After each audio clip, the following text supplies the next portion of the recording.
కాంగ్రెస్ సర్కారు మరోసారి తప్పులో కాలేసింది. చేసిన తప్పునే మరోసారి చేసి దేశ పరువును దిగజార్చింది.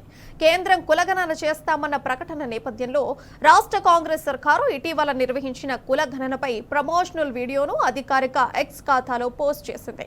అయితే ఈ వీడియోలో భారతదేశ చిత్రపటాన్ని తప్పుగా చూపించింది.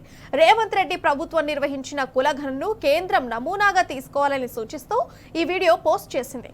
అయితే ఇందులో దేశపటాన్ని తప్పుగా చూపించడంతో నెటిజన్లు మండిపడుతున్నారు.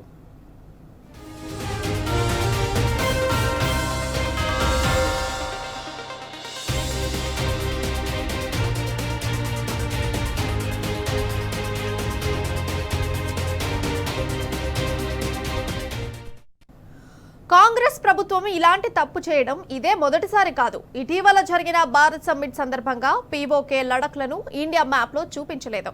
ఈ మ్యాప్ ను మునుగోడు ఎమ్మెల్యే కోమటిరెడ్డి రాజగోపాల్ రెడ్డి పోస్ట్ చేశారు.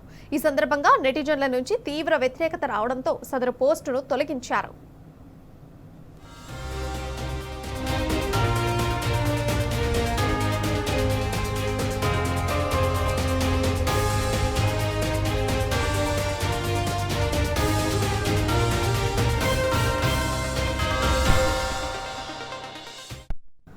సర్వే ఆఫ్ ఇండియా ప్రచురించిన మ్యాప్లకు అనుగుణంగా లేని భారతదేశ మ్యాప్ను ఎవరైనా ప్రచురిస్తే 6 నెలల వరకు జైలు శిక్ష లేదా జరిమానా లేదా 2 విధించబడతాయని చట్టం చెబుతోంది.